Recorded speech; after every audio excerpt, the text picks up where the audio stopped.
Welcome, Third Rock listeners, to the Branding Laboratory. I'm your host, Deevo, Chief Experience Officer for the Brand Storyteller and the Fusion Creative Brands. And each week, I have the privilege of speaking with extraordinary leaders and entrepreneurs who are reshaping the way industries work. These conversations go way beyond the surface to explore the core philosophies, the lessons, and the challenges that define the brands that we admire today. And one of the greatest rewards of this podcast is the opportunity to share the insights of some of the brightest minds in business, people who are passionate about pushing boundaries and redefining what's possible. And as I always say, the stories we tell are the brands we build. And this show is a testament to the power of that concept. Let's dive in.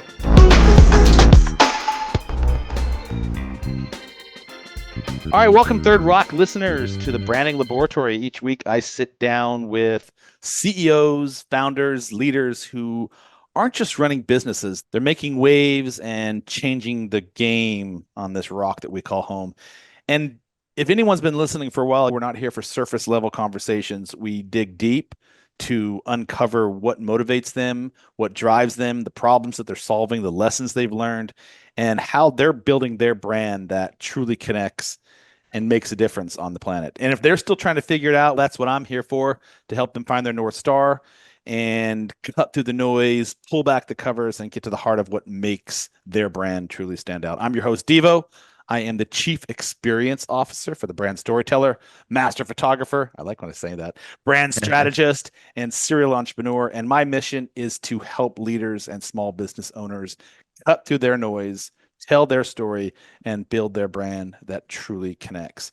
And my guest today is no exception to any of the other people, these amazing people we've had on here. And we're going to talk a little about how to challenge and change the paradigm of networking. And it's not about collecting contacts. It's about building meaningful, lasting relationships that help you grow your business. And my guest today has mastered this paradigm shift. His name is Nelson Paredes Parks. He is an entrepreneur, mini entrepreneur several times over, founder of the ESI Network, which is a talent management company. And so he's seen a few things. And he's also the founder of helpandanswers.com, which helps entrepreneurs like you listeners think outside the box. I want to know what that is all about, Nelson. And He has a very rich tapestry and experience in entrepreneurship. And today he's going to help us rethink networking. So welcome to the Branding Laboratory, Nelson. Awesome. Thank you so much. I'm happy to be here. And with the concept of networking, for me, it's really about building relationships. I was just at an event up here in San Francisco where I was one of the keynote speakers and talked a little bit about how to connect with others. And so I just make it a game. Like whenever I go to an event, I set a plan of like how I'm going to go into that room, and I'll set a goal and say, okay, I'm going to connect with 15 people tonight, and I will have 15 phone numbers in my phone, and I want to have impactful conversations. And it really comes down to the questions that you're asking the person you're connecting with. So with my brand helpandanswers.com, really the premise of that business came from the perspective of the questions that you ask yourself in your life. Have you have the life that you have, or have you have the life that you don't have? So the concept of any company you're building, if you as a leader are asking deep and powerful questions, that's where you're going to move the needle forward to really get stellar results.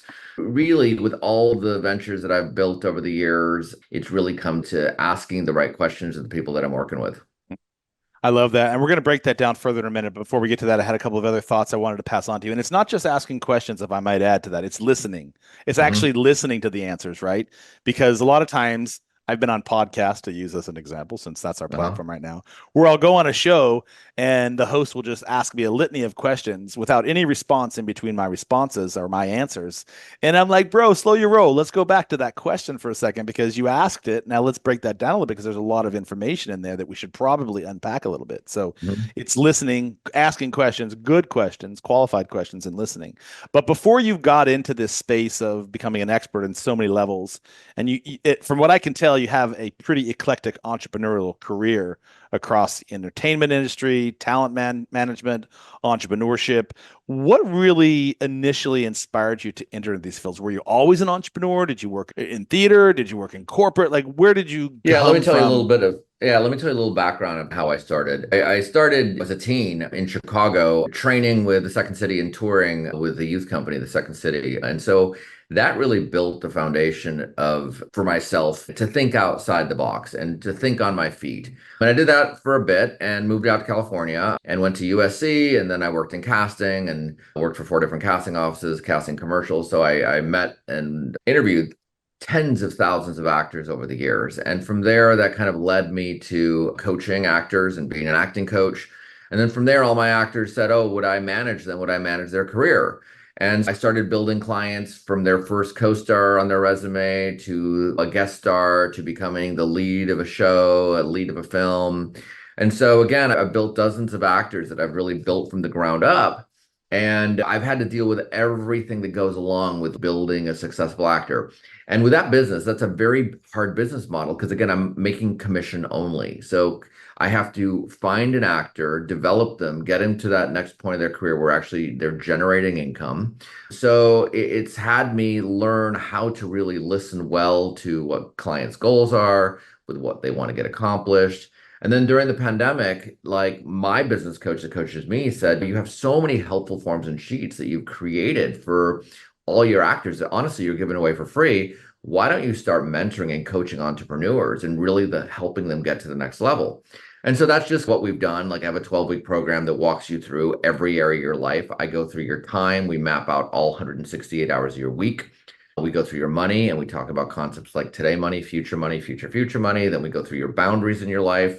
We go through your relationships. We go through your networking. So it's like a whole program that kind of analyzes as a CEO how you can thrive and get to the next level. And really, the part of the concept comes from as a business owner, I think every business in America has a business plan, but I think not enough owners of companies or founders of companies have a plan for what they're really doing in their life. So I like to try to find a way where we're balancing your business and your personal life together. And so I have systems and structures to make sure that you're leveling up and scaling up your company and brand. But you got to start with like your personal life so that you can be a powerful leader out there in the community. I love that. There's a couple of things I heard that really jumped out at me was the balance piece and how important it is to have personal and professional balance. But I imagine as you've jumped into this new career, there's a lot of different subtleties and nuances that you've had to deal with, especially with people like actors who, whether I've dealt with a few, because in my photography business, we're always working with, sometimes we have some really high profile people come in and it's, dude, there's so many different personalities that come into this space that need this or want that or had expectations around this. How have you learned in terms of who you are as a person manager, a people manager? How have you learned to adapt and be able to be reflexive and different types, dealing with different types of people? I think I really try to get into their world a little bit and I try to listen as to what they're really trying to create. And I grew up all over the world. I was born in Mexico, then I moved to Sydney, Australia as a kid, then I moved to the Caribbean and lived in Dominican Republic, then Chicago, and I've traveled extensively, Africa, India, Europe. And I can be friends with a millionaire and I can be friends with a homeless guy. And so it's given me the ability to really meet people where they're at and understand like what their struggles are. And so I get in and ask deep questions. So I think the thing that's really separated me from many of the business coaches and people out there is I'm just really getting to know the other human being. And I care, even with my actors that I manage, I care more about the human and less about the actor. So I Mm. want to understand what works in your life, what doesn't work in your life. And then with the client's permission, I ask them if I can put a mirror to their life a little bit. And I have people grow. So I'll say to a client, if you're not the kind of person that wants to grow, then I'm not the right coach for you. I need someone that's going to be coachable, that's really willing to like look at themselves in the mirror a little bit and see what works, what doesn't work. And inside of that, like I'll be very straight with any business owner or actor that I'm working with and figure out like what needs to shift in their mindset or in their habits or in their day-to-day routines that we need to tweak a little bit so that we can actually start getting the next level results that they want to try to create for themselves in their life. I don't think that we should gloss over something you said a second ago, which is the world travel. And while it might seem benign to just the average listener who hasn't traveled as much as you, I'm a world traveler as well. And one of the things I've always advocated for, outside of how, like, when kids turn 18, they're supposed to join the military in some countries and Yep. whatnot. I always said if I ran the world, everyone would be required to live abroad in a country of their non-native speaking tongue for one Hmm. year. Forget Yep. military, join the world travel ranks and Yep. see how much it changes you. In your opinion, because I have my own opinions on this, how big of a deal is it for people to travel? For not for the sake of just traveling, but for to have an experience outside of the context of their own history, their own learned behaviors. I think it is so critical because it teaches you how to appreciate what we do have here. Mhm. It teaches you that there's another perspective, that it's not just about me. There's so many other things going on in the world that, like, when you start slowing your life down, you start looking at, oh, this is how they process information. Plus, it also gives you a different level of confidence. I've done traveling in groups, but I've also done a lot of solo traveling. Mm. And the solo traveling has honestly been some of the most reflective, deep moments that I've had in my life.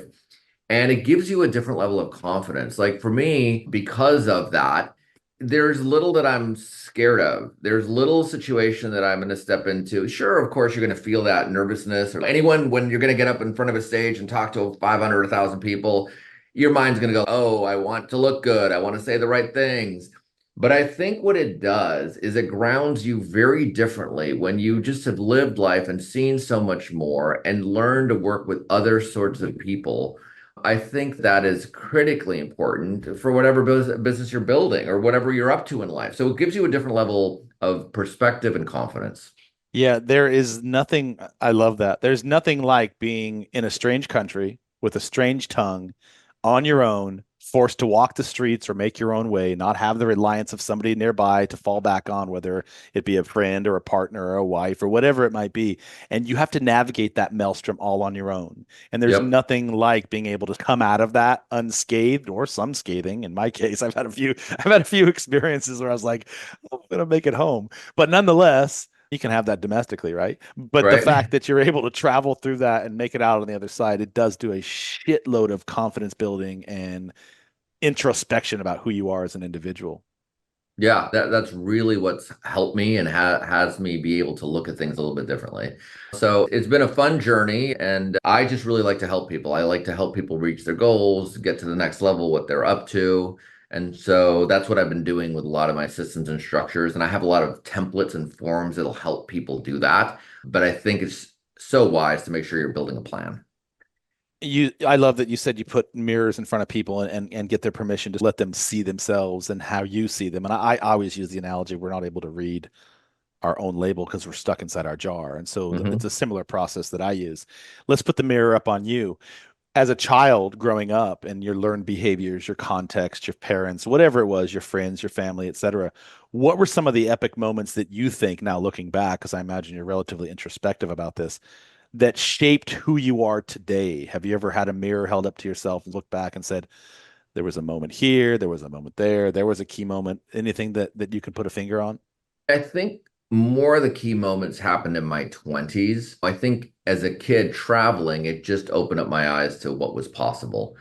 So I definitely have, I believe that my glass is always half full. And so I look at the positive in things. I look at what's possible. I think out of the box. And just like you're looking at this cup ends right here. And so there's a boundary to it. And so what's so important is make sure you're always in life continuing to grow that cup so you can handle the capacity to be able to pour more into you as a human being. So I think that's what I'm always doing. I'm learning how to grow my cup. In my 20s, I did tons of different sorts of education. I did all the Tony Robbins and the T. Harv Eckerts and the Warrior Camp and Landmark Forum, and I've tried so much in self-development. I have 2,000 books at home that I've read over the years. So for me, it's just a way of life, which is part of what you do to grow. You need to make sure that you're growing yourself daily, weekly, and monthly. So for me, it's just been a habitual lifestyle more than anything. So those moments come about a lot of times when I'm stuck with a problem or I'll have a coach that I'll say, hey, listen, I'm struggling here. Any ideas? So I think it's rigorously important to make sure that you always have some people holding you accountable, whether it's like you have a mentor or you're hiring a coach or you have an accountability group. Years ago, I had this group called Soul Purpose. There was five of us that would talk every single morning from 8 to 8:30 in the morning. And I did this for 2 years. And so we'd all go around and we'd talk a little bit about what was our dream and purpose and what were we up to that day. And it forced us to have to get on the phone every single day, no matter where we were in the world, and just be accountable to our group. And then once a month, we'd get together at one of our houses and have dinner and make it fun. But there were many days I didn't want to get on that call. I was like, oh, I'm tired. I don't feel great about this, that, or the other. But to have another collective group of people that could really listen to your greatness, listen to what's possible, and help and encourage you on a day-to-day basis. Because there are those days that you just don't feel like you can do certain things, but to have a group that's holding you to that account each day, I think makes a big difference. I love that because I started a mastermind 4 years ago for that very reason. And just being Hmm. able to have people, I had joined a bunch of different mastermind groups for the last 10, 15 years of my entrepreneurial life. And they always did something good, but there was always just a piece that was missing for me. And so part of the piece that was missing is they were either solely focused on business or solely focused on personal development or solely focused on spirituality or something. There was always an imbalance in what I thought a mastermind should offer me. And so I love that you're doing that. So I launched this group a few years ago. I guess we're in our fourth year now. And it Mm. amazes me how many times I go to the meetings and I still walk away with a sense of greater meaning, a sense of accountability. You mentioned that, how important that is, a sense of purpose, and the camaraderie that the people you surround yourself with.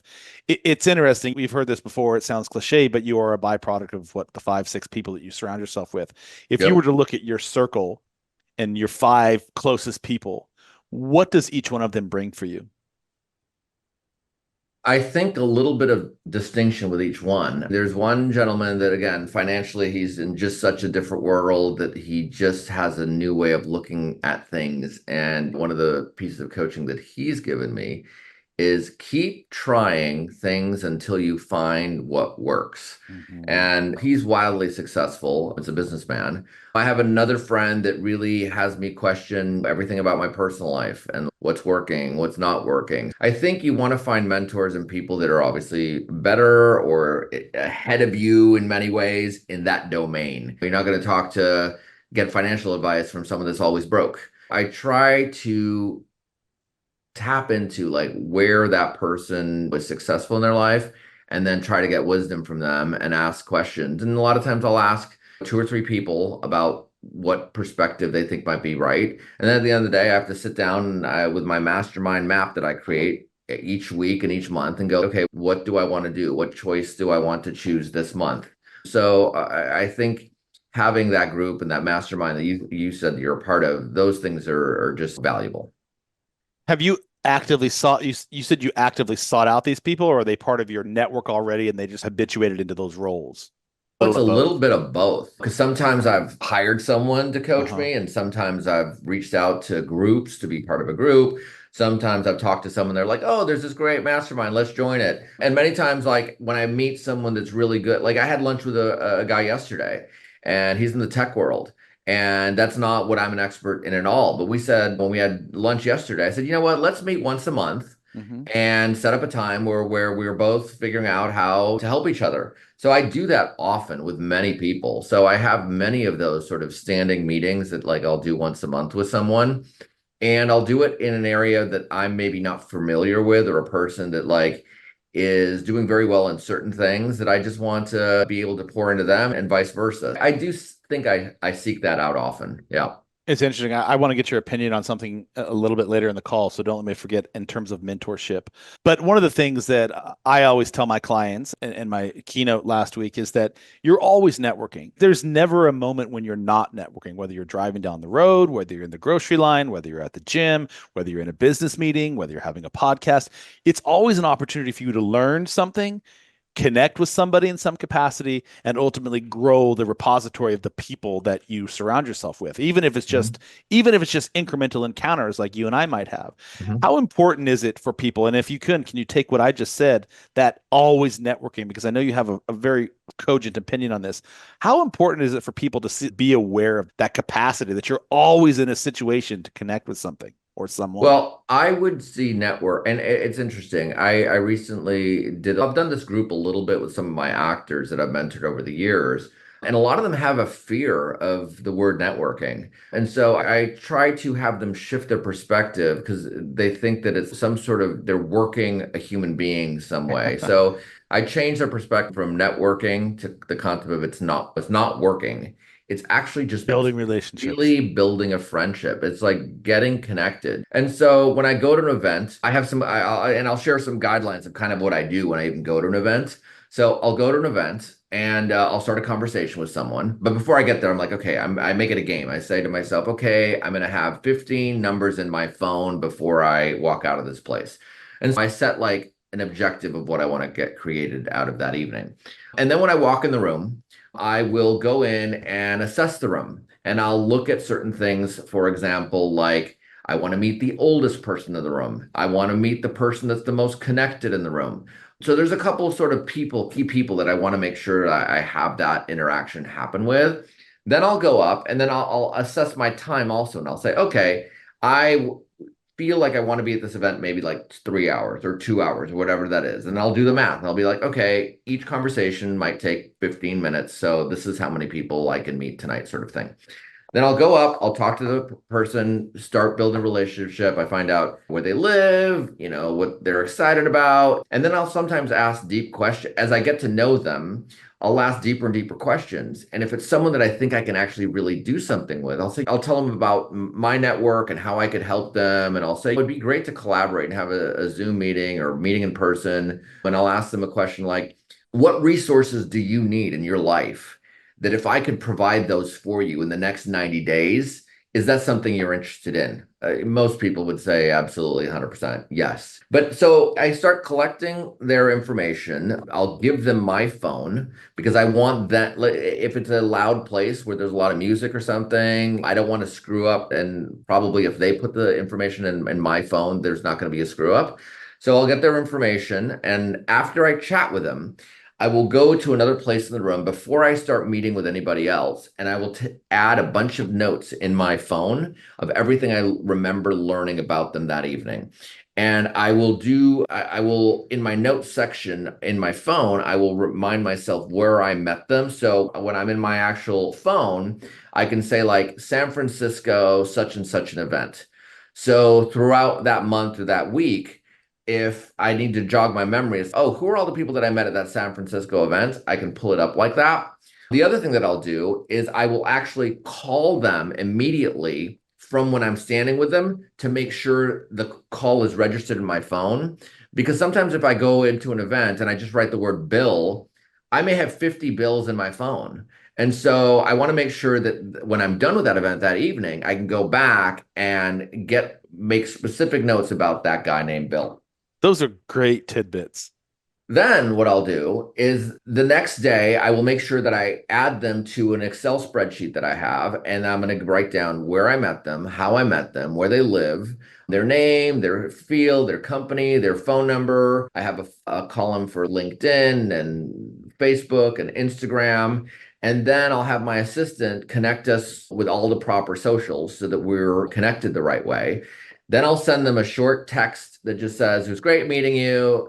And depending on who they are, I also will tier the people I've met for the evening as far as like these urgent people I need to talk to this month because there's something that I feel like would be important to talk about this month with them, or are they someone that it could wait a couple extra weeks.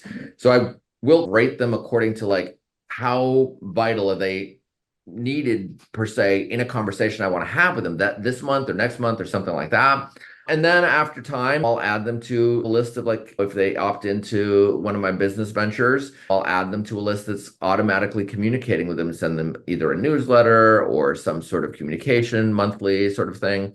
So like it's important to build a system. And again, not everyone you meet are you going to have that I absolutely love you, I want to do business with you, or I want to connect with you. There are people that I have to make choices in my life for the time that we have and say, you know what, this is someone that can stay an acquaintance, that can stay a friend on my socials, but it's not someone necessarily that I'm going to do a lot of day-to-day stuff with. Yeah. But again, you never know who is going to help you in your life or who you're going to be able to help.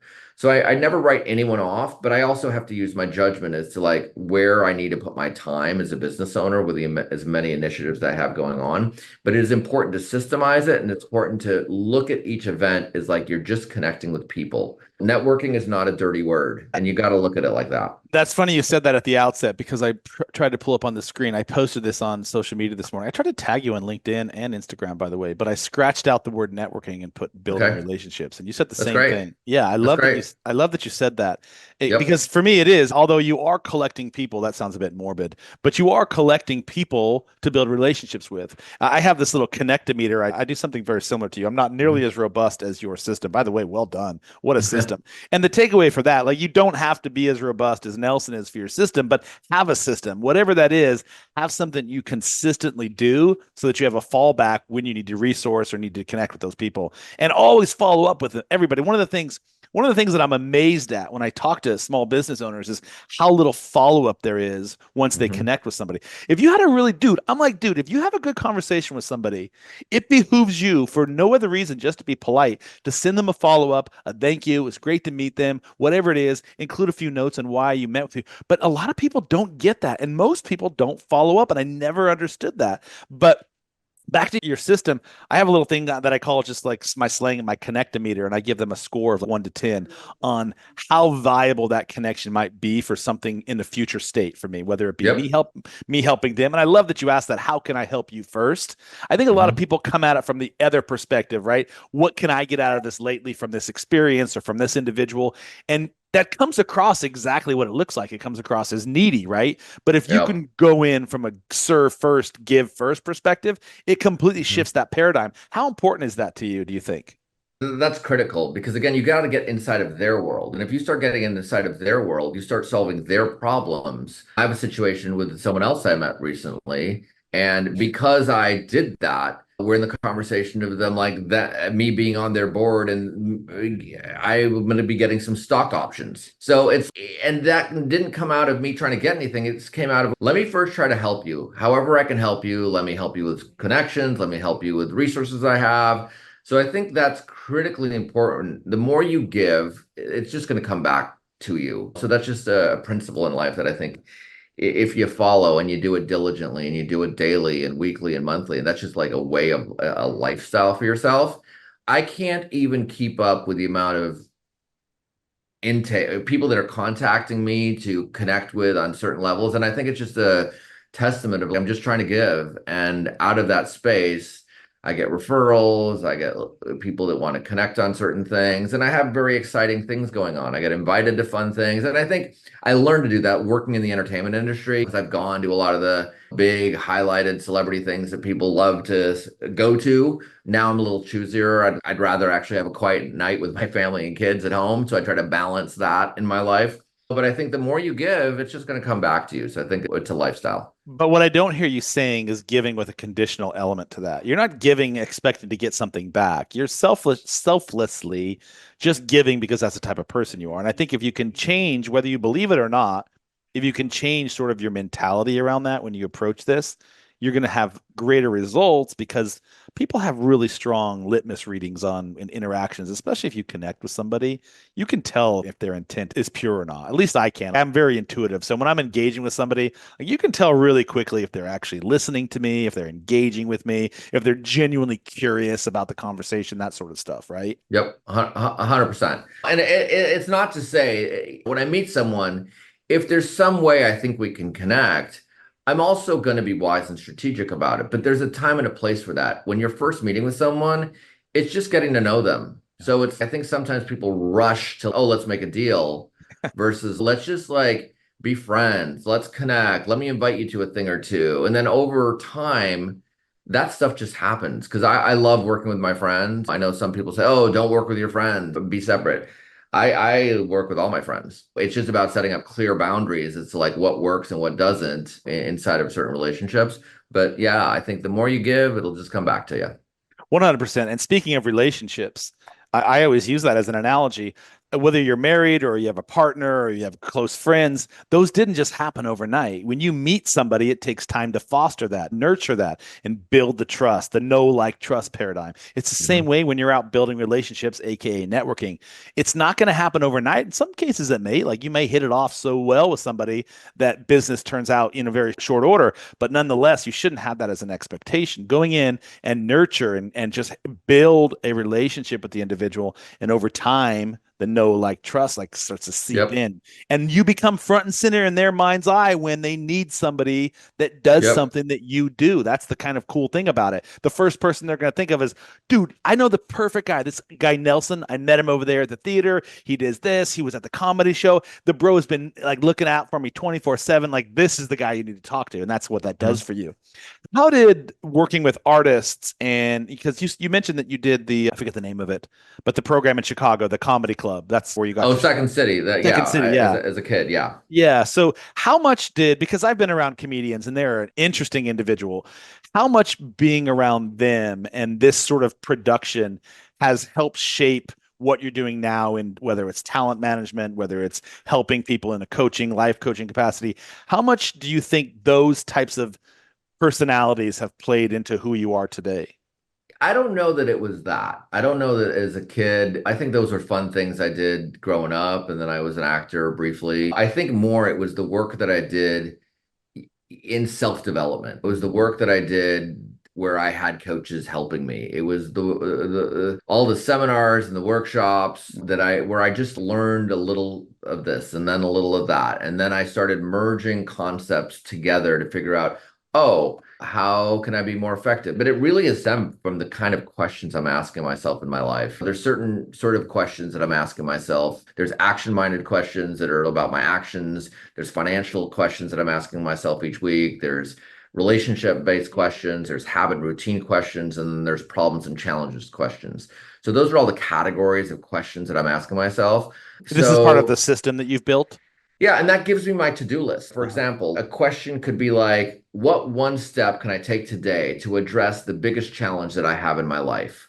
Or what action step do I need to do today that if I don't do today, financially will really make things difficult for me 10 years from now? Mm. Or what one relationship do I have that's strained right now that if I actually made that phone call and cleaned it up, so it's those sort of questions that if I just ask myself, they actually give me my to-do list. Instead of living from like just whatever's coming at me, I actually have a time where I sit down and I call it my power hour, my question power hour, and I sit and I ask myself questions in each one of these domains on a weekly basis.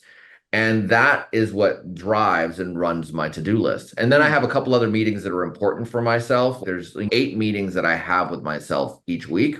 The weeks that I have these meetings, I seem to have a lot more effective week. And Mm. the weeks that I don't have these sort of meetings, then I don't have the kind of week that I could have.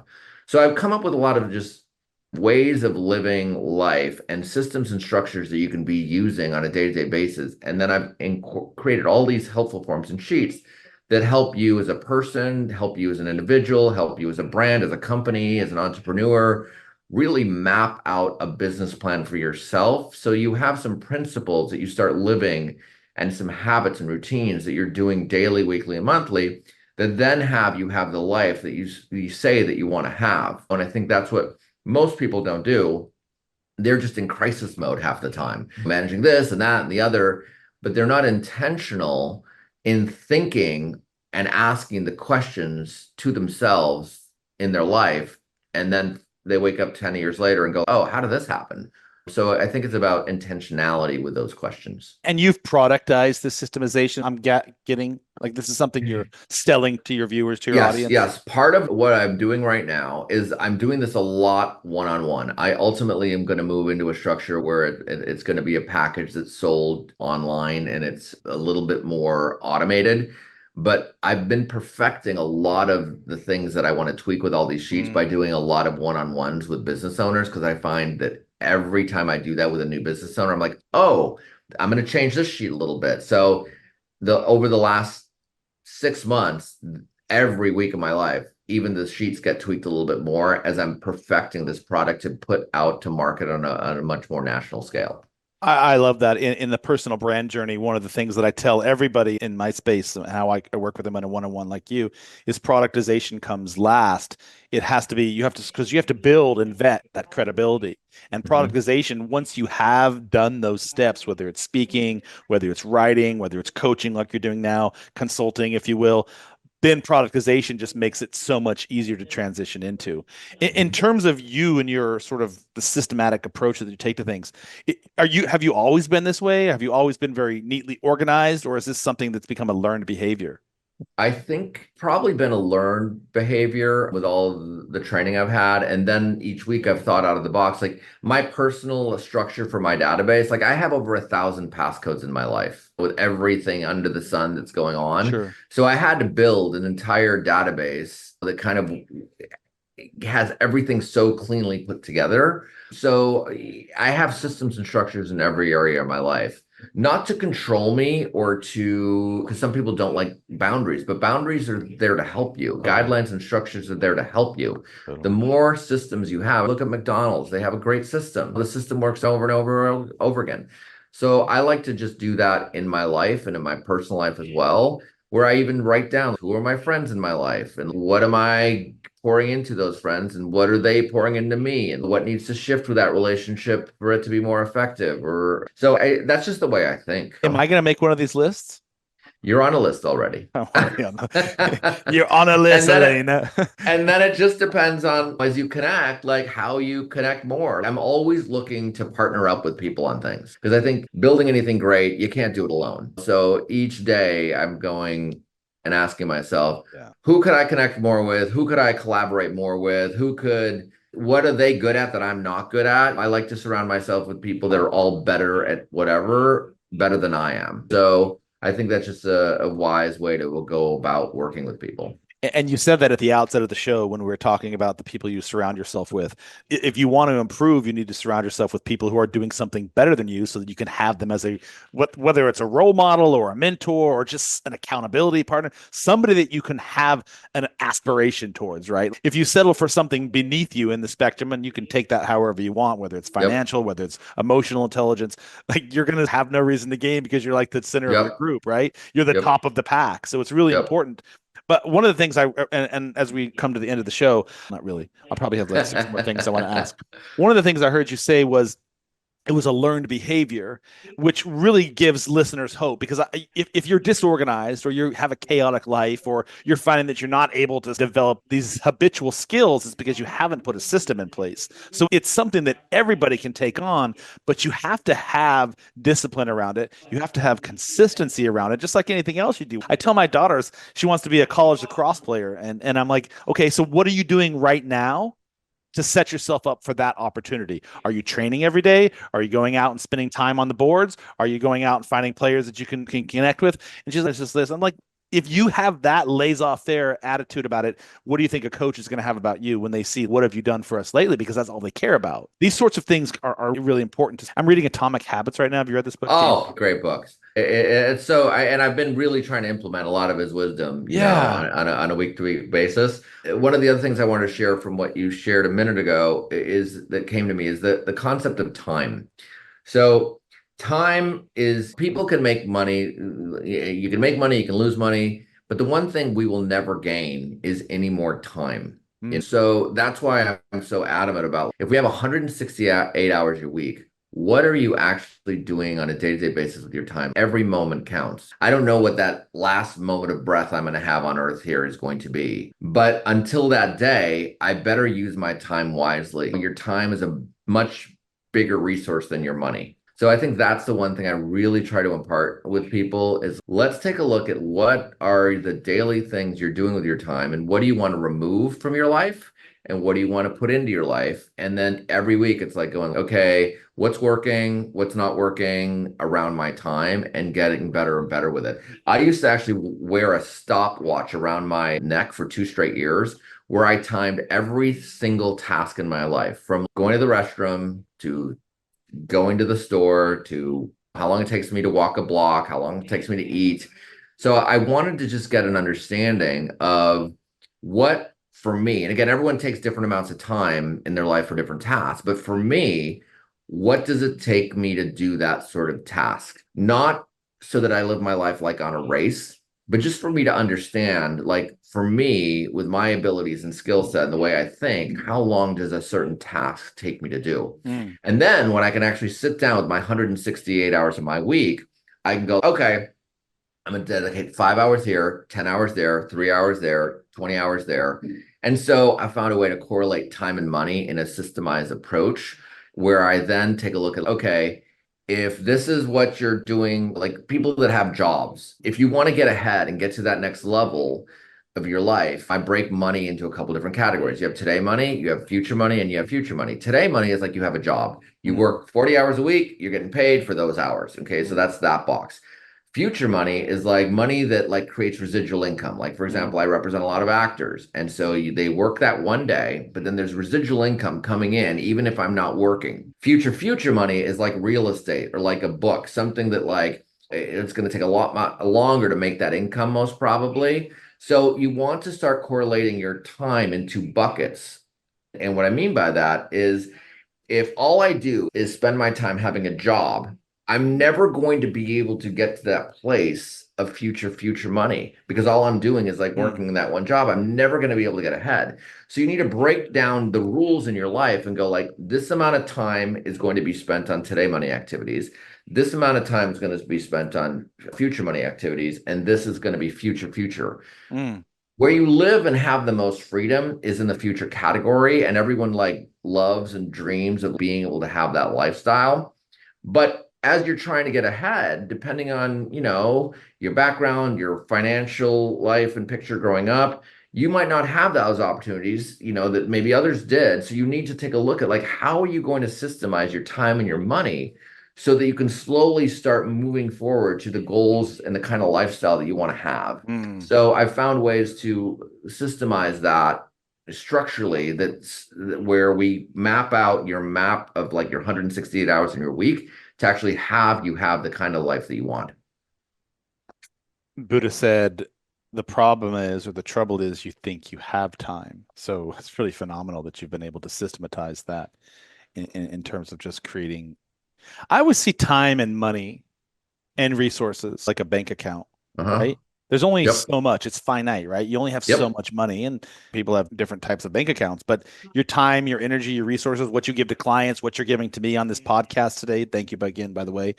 It's a finite resource. And once you use that up, there's nothing left, and you have to either replenish it or find a way to restore it. So it's really important what you just said to be able to understand the impact all of those different metrics have on your life. And so that's why you have to ask those questions and you have to schedule that time with yourself so that you're asking the right questions. So you're the CEO of the ESI Network, which is a talent agency. You're also the CEO of Talent management company. The management is a bit different. An agent does two things. They procure employment and they negotiate contracts. A manager like develops, grooms, and builds your entire team together. So just for Got it. clarity's Forgive sake, me. that's the Forgive me. Sorry difference. about Oh, all that. good.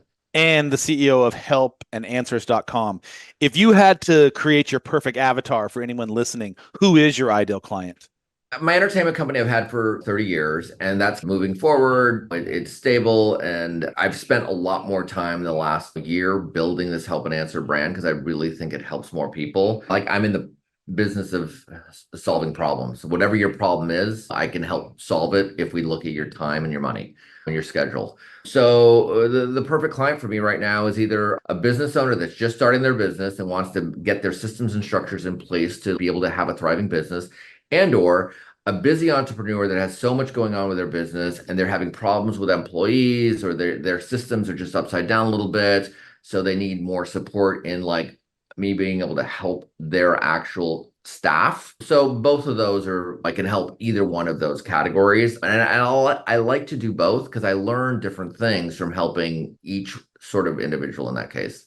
Are you only working with entrepreneurs or do you work with small businesses? Because I come across small businesses in my field all the time that have operational deficiencies. They either have the wrong type of people in the wrong positions, they have the wrong systems in place, they don't have a CRM managing client, et cetera, et cetera. And so I look at this, I'm like, man, I can't take this on. This is way outside of what I'm prepared to handle. But somebody, and I'll tell them, you need to hire somebody to come in and clean this mess up, because Mhm. I can only help you so much if you don't have some sort of a structure in place to develop the brand that or to implement the brand we just put in place. Then it's all for shit. So do you work with small organizations as well, Yep. or primarily you do? 100%. Yeah, like I have one current client right now that again, he's a CEO. He's got like 23, 24 employees, and I'm helping the employees as well as the CEO. I have another client that I'm going to be onboarding that has 75 people on his team. So it really just depends, like what are the needs of the owner and how transparent do they want to be with like having a coach be able to coach them. So I'm really only looking for people that are coachable that want that help.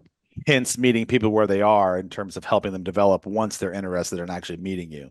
Yep, yep, yep, Yeah. yep.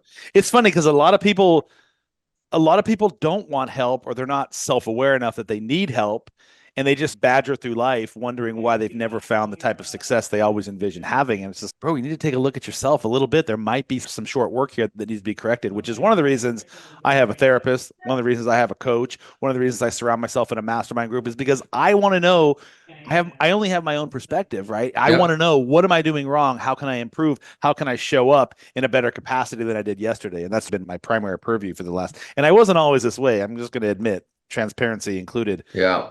That did not really. I don't really feel like I started becoming a man and growing up into my big kid's pants until I got divorced 13 years ago. And it Yeah. was really, you've talked about introspection and being able to look at yourself. And I had joined the corporate world, and I'm going this one path: make money, get everybody out of my way. I'm just going to conquer this, and ended up getting me divorced. It ended up doing a whole bunch of different things, and I had to stop and be like, okay, I've got a pattern here developing. Things are not working out how I envision them.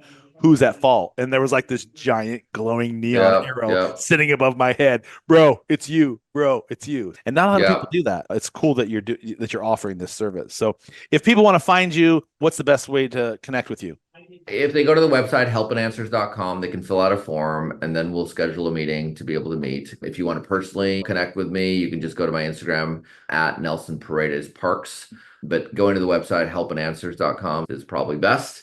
And yeah, thank you so much for having me on your podcast. This has been really awesome to be able to chat and connect about a lot of things that are very important It's my pleasure. You added a lot of value. Thank you. You're not off the hook that easily. I still have a couple more things. Just wanted to Okay, get that in cool. there. I always ask, this is the sort of my cookie cutter questions I ask people. What problem do you solve for your ideal client? What is at the core of everything you do? What problem are you solving? I'm helping clients solve the problem of not having a plan. I help you have a plan. So when you're stuck and not knowing what to do or how to think out of the box, I'm solving the problem of like better thinking, better kind of questions that you ask yourself on a day-to-day basis. So you can have that Olympic life that you may say you want. Generally, with all my clients, and I make this analogy like going to the Olympics. No one got to the Olympics without having a coach. So I think everyone needs the coach for something in their life. So there might be chapters in your life where, you might take a break from it. But honestly, for me, I've had coaching my whole life. Feel like it's just part of being successful and having another person in your lane to win at the things you say you want to win. So if you really want to get next level results and you want to start having breakthroughs, having someone be your accountability person that can really help you grow is really just as important as a marriage or a family. It's like having an outside person that could always like just be straight with you and have you think of things that are a little bit different in the way you think. Yeah. And no two coaches are alike. So it's really important as the seeker of this coach that you're finding someone that matches up with your vibe. And I don't just mean on a familiar capacity. It's really important that you can find somebody that you can connect with, be honest with and transparent, vulnerable with, Mhm. but also is, I don't even know the best way to say it, but forceful. Your coach be forceful enough that they're willing to step on your toes and tell you and call you for your bullshit. And I think a lot of times I myself included have hired coaches in the past that were just yes men, yes women that didn't hold me accountable and call my bullshit for what it was. And so it's really Mhm. important, if you're looking for a coach, that you spend some time understanding who it is that would be the most impactful for you. Yeah, and I think sometimes it's good to, I've found that I've had various different types of coaches and different styles because at different chapters of my life, I've needed a different sort of person to have that get accomplished. But I Hmm. think it's critically important. I've had to do that numerous times with a client that I've been coaching where I'll see that they're getting there in their way and I'll reel back and say, do I have the permission to really be straight with you? And once I get that, I'll say, you know what? Look, you came to me for this, but you're doing this. And honestly, it's wasting my time and your money. And I don't know that is this something you still want to really do? And sometimes I'm that straight and yeah, I can lose a client. But I really don't mind if that happens because at the end, I really want to just serve the client. And Hmm. serving them sometimes means being straight with them. And that's why you need a coach. You need Yeah, someone like if you're going to win the Olympics, you need someone that's not going to let you get away with your habits and not going to absolutely. listen to your excuses and be like, this is an excuse. Like, I'm tired of hearing it. And so when I start onboarding a client, I also find out like their threshold of like how much they can take or not take. So I ask the permission in the beginning of my coaching experience with them, be like, how straight can I be? Like, where are you at in your life right now? If someone just got out of a divorce or they're going through something very personal, they're maybe not going to be able to handle that sort of rigorous, tough love coaching sort of thing. So I need to find like that fine balance with each person. So that's something that like we agree on from the beginning. And then I have to check in periodically and be like, okay, how are we doing? What's working? What's not working? What's not even working about my coaching with you? What do we need to do to get to that next level? So I think that's an important thing that I try to do with any client that I'm working with. Fantastic. What does your billboard say? My billboard say, Yeah. What is your billboard? You get to put a billboard on the 405. What does it say? are you asking yourself the right questions in your life? I like that. I'm from California, by the way. Oh yeah. Yeah. Whereabouts? San Diego. Okay, Yeah. good, good. I Yeah, grew no, up I've been there. here 30 years now, and I go back and forth from here to Mexico because I have an Airbnb down in Mexico. What part of That Mexico? That's my second home. really Yeah. Puebla. So what happened is that we have a family home that's been in our family for gosh, 125 years. Oh my And goodness. during the pandemic, I talked to my father and said, Dad, I'd love to turn this into something and then keep the legacy going. And it's called Casa Zacafe, Casa Zacafe. So it's casazacafe.com. And what it is a lovely home that's like the garden's in the center, the house goes all Oh, around I it. love that. You fly into Mexico, I have a car service pick you up. You go to the pyramids, you have lunch in a cave, and then you drive up way up in the mountains and you live in this farmhouse where in the morning you go to the chicken coop, collect your eggs. The family there that are the groundkeepers will actually cook breakfast for you in the morning. And then each day you can just chill in the farm, you can go to the waterfalls, you can go Wow. horseback riding. So it is a great place, like a retreat to just go check out. And so I go there 2 or 3 times a year because it is such a great place to just either have some fun or be introspective in your life and have that balance. So So yeah, this is a rental. it's a rental. Yeah, it's an Oh Airbnb no. that that Amazing. that it's been in our family for years, and it's That's just amazing. a lovely getaway. And yeah, feel free to check it out online. I will be hitting you up. I go to Mexico between 5 and 10 times a year. It's my second Oh place. wow, I just okay. love Mexico. I've been going there since I lived in San Diego, Where do obviously. you go? Usually Isla Mujeres. Because I'm over Okay, here, I go to the yeah, Yucatan yeah. just because I'm on this side of the country now. But yeah, anywhere that I can find a cool place to get away, I find an Airbnb. So you will be hearing from me on that one. Yeah, have you been to Tosco? No. You got to get to Tosco. Tosco's a beautiful silver mining old town that's been around for years, and it's in the middle of these mountains that are just so stunning. So yeah, I would definitely get up to Tosco. Hmm. And if you like yoga, I've gone on a beautiful, I used to do a yoga retreat in the jungles of Yalapa. So you fly to Puerto Vallarta, and then you go and you get in a little boat from Puerto Vallarta and you head into the jungles and then you're met with horses that meet Oh, you and put wow. your bags up on the horses and you then go up a river for about half an hour and then you live in outdoor palapas or tree houses. And it's just a lovely, wonderful experience to check out as well. I have a lot of hidden gem vacation spots like that that I've gone to over the years, and that's definitely one to check out, the jungles of Yalapa. That sounds phenomenal. I will be hitting you up on that one. He's Nelson. I'm Devo. This is the Branding Laboratory. I better get that right. Nelson, I really appreciate your time, man. The show notes will have where you can connect with Nelson, Instagram, LinkedIn, his website, everything below. And we will stay connected, my friend. I appreciate your time today. You got it. Thank you so much, Devo. This is great.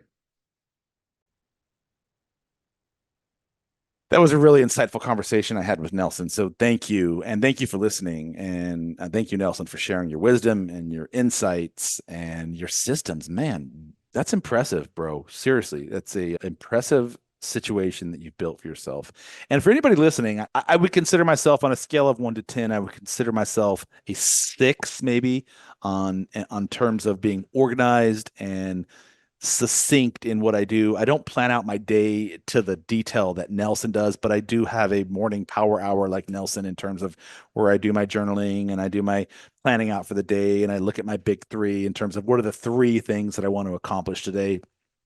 And then on a more larger scale, my partner and I, we have a system in place where we spend time looking at our budget. And I love Nelson's future money today, money tomorrow, money in the future, a platform or a program that's really intelligent. But it's really worth your time and energy to take a look at your business and take a look at your brand and your operations and how can you systematize the things that are redundant, that are repetitive, that don't require a lot of brain power but still need to happen. How can you increase your coefficient in developing habits around operationally making your business more streamlined? And Nelson does systematizing them. And everybody has a different system. Everyone has a different way of doing things. But it's really important that you're not spending your time, what is the phrase? Don't work for your business or don't work in your business, but run your business. So it's really important that you're not always just like working in your business and getting caught up in the weeds. Anyhow, Nelson, thank you. That's Nelson Paredes Parks. You can find him on his website in the notes below. We covered some really great points today in his strategic approach to building systems and entrepreneurship. And most importantly, building relationships with people is really important to remember. If you're a new business owner or you're an old business owner, it doesn't really matter. The age old adage is always true and will forever be true. You're a byproduct of the people you surround yourself with, whether that's 3 people, 6 people, 5 people. I don't know if there's a magic number, but you are a byproduct of those people. So it's important that you're surrounding yourself and building relationships with everyone you connect with. And you're always building relationships. You're always networking. It's not a job, it's an opportunity for you to connect with somebody that can help you make your life better or you theirs. And so really remember that, whether you're at the checkout line or you're on a soccer field or you're in an audience with other parents, build relationships and nurture them and follow up with them and see how you can help them make their life a little bit better. So that's the show. Don't forget to subscribe to the Branding Laboratory. Leave us a review, man. If you love the show, let me know what you like, what you don't like. If you have some guest recommendations, if you yourself want to be a guest, holler at your boy, man. And check us out on social media, Deevo, thebrandstoryteller.com on Instagram. Follow me, drop me a DM. I always respond. I am not an influencer, so I take time to get back to my people. And if you're looking to elevate your brand, head over to thebrandstoryteller.com. Check us out, see what we're doing, and learn how we can help you build your business. Until next time, I'm Deevo, the brand storyteller. That was Nelson Paredes Parks with the ESI Network and helpandanswers.com.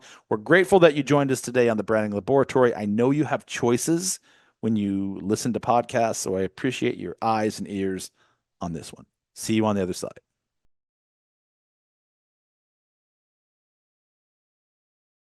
Thanks for tuning in to the Branding Laboratory. If you enjoyed today's episode, be sure to subscribe and leave a review. Connect with us on social media for more branding tips and insights. And remember, your story matters. Until next time, keep building and sharing your unique brand story. I'll see you soon.